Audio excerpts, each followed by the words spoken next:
I'm your host, Paul Jamison, with the Jamison family of companies, here with Preston Sandlin, Home Inspection Carolina, and Sandy Dickinson with Summit Funding.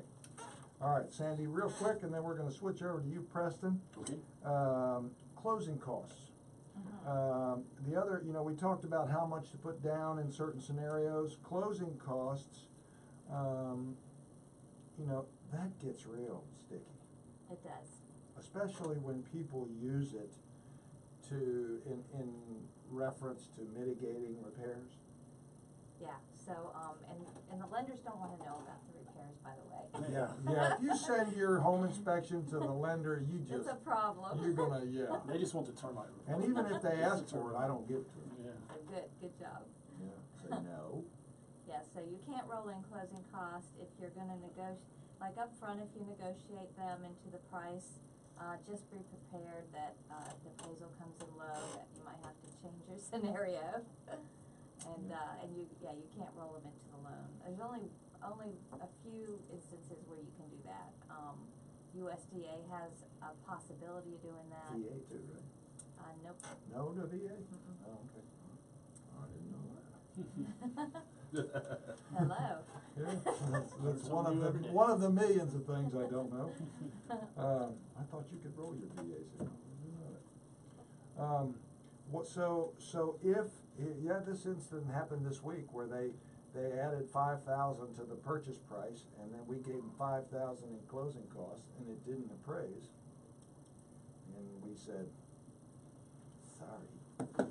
It's better to do it that way and just realize that it might not appraise than to try to do it the other way where the appraisal comes in higher. Because once that appraisal is given to the lender, you can't change, you can't increase the price. Right. So. Right. Yeah. We weren't off by the whole amount, so they got most of it. But, we're not going to, because they need closing costs is not a reason to change your purchase price. Right. Or take a hit. Right. I like that, Cindy. All right, Preston, so we have had a small, intensive conversation around pre-inspection. Yes. Pre-inspection is a fabulous tool. Yep. And in your opinion, why would you do one? What would make a home eligible for one? And in your thoughts, obviously, what makes this such a big critical part of your business? Okay. Well, and what Paul's talking about to the listeners, he's talking about a pre-listing inspection. Before you sell your house. Yeah, before you put it on the market. And the idea is to keep the deal from going sideways. I talk to realtors all the time and buyers and sellers, and every one of them that's had a deal go sideways, there's a bunch of different reasons, but one of the biggest reasons is the home inspection. Yep. And it's always been my position, I don't believe it was really the home inspection that made that deal go sideways, it was when it happened. And what I mean by that is, you have this buyer and seller who have a financial compromise, and then they have the home inspection after they've already had a financial compromise, and they find out a whole bunch of new stuff that has financial implications, and nobody wants to compromise twice. The seller's already come down a little bit, buyer's already come up. I'm not fixing that. I already come down on my price. And the buyer's like, I've already come up. But if they would have had it before they put the house on the market, either A, the deal wouldn't have happened, or B, they would have negotiated that, and they would have only had to compromise once. So that's my big thing for pre-inspections. I'm a big fan of it. You want me to sort of go into the program we have, or? Yeah, absolutely, because I'm a huge fan of it. Okay, cool. Well, and not every house, but if you get a listing or your house is older and nobody's been under it for a while, it's probably got some stuff. I know everybody, babies it's like their child, their house is like their child, but nobody's been under there in a while. Some chances, some moisture and bugs, and you never know. But anyway, the idea is we want to offset the cost of that pre-inspection. That's always been the biggest objection. You go in there and say, dear Mr. and Mrs. Seller, if you do this pre-inspection, you spend this $400 or $500, it's going to save you, from having to make extra mortgage payments on the back end when they find stuff and the deal blows up. But it's a hard sell because it's $400 or $500 up front, and this guy's going to come call you baby ugly, and nobody wants that. So how do you offset that? So what we do is we do a pre-inspection, and we put the inspection report with their permission on the internet for sale. And it's basically they sell the report for $20. We just facilitate it. So each time that report is sold, they get that money back. So what we're trying to do is offset the cost, kind of like Carfax. I wanted to get home fax, but that was already taken. And can you scratch that one? I might get sued for that. But it's called inspectedhouses.com. But anyway, the whole idea is to do two big things: offset the cost of that inspection report, and keep that deal from going sideways. And everybody who downloads that report, your realtor, such as Paul, can follow up with that potential buyer and help sell your house and tell them about all the amenities in the neighborhood and all the schools and all that good stuff. Yeah, and you know, Preston, here's the other thing. The real side of the coin is, when you sell a house, Mm-hmm. you want to sell it once. Right, right. You don't want to sell it twice. Right. And the majority of the time, the unfortunate part is you're selling it twice. Right. Everybody's high-fiving when you get the agreement of the price, you get the agreement of terms, Mm-hmm. and then you get to the inspection, and you got a whole completely new set of negotiations that you can avoid.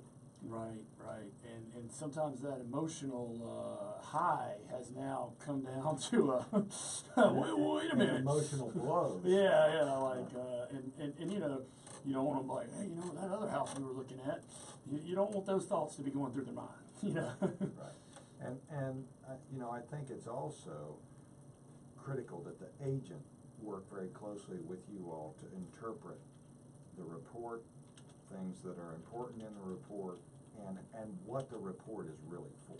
Awesome. Yeah, can I address that part? Yeah, please. One of the other big elephants in the room with a pre-inspection is, you know, obviously you're going to do a pre-listing inspection and find stuff, and they're going to fix it, and then the buyer's going to come in with their inspector, and they're going to find stuff too. Yep. And that's a big, I don't want to do that, they're going to find a bunch of stuff.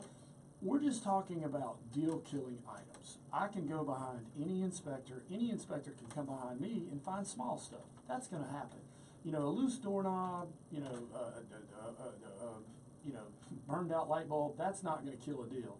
But, you know, rotten out band seal, you know, $3,000-4,000, that could kill a deal. So that, we're just trying to get the deal-killing type items, you know, big ticket items. Right, and that gives the seller a chance to negotiate the repairs the right way instead of on fire, because I guarantee a buyer looks at a $3,000 repair and says it's $6,000. Oh yeah, because a lot of times, you know, they would rather get money for it in lieu of the repairs because of time crunch, and they're going to go on the higher side for sure. Right. And fogged windows is another common repair that blows a lot of these deals up. Yeah, when they start adding up. And one thing I might add, if it's 10 years old or less, most of those windows are under warranty, so check that out. Yeah, there's websites, and most of those manufacturers are still in business. Yep. But ultimately, new homes, Preston, is Mhm. another thing. Yeah. I say that a new home inspection is also a pre-inspection. What do you say? Oh, absolutely. Actually, you know, a lot of times people, you know, the best home inspections we usually get are homes that are 2 or 3 years old. Because usually there's some things on a new home that, you know, certain subcontractors didn't do or missed or something that, I say it hasn't been broken in yet. You know, I've crawled under a new house and the drain to the bathtub right underneath the master there was not even connected. It was going right into the crawl space. Brand new house. So Who are they looking out for? Yeah, everybody's working for the builder, so you need somebody in your corner. Yeah, I think that is one of the most critical things in new construction, and most people don't think they need it because they say, well, so many county inspectors have looked at it, everything's going to be okay. Nay, I say, the last one you did for me, Preston, for a new home had 28 items on it. Wow, yeah, I could go on and on. And they were real. Yeah, we could go on stories but I hear the music. Yeah.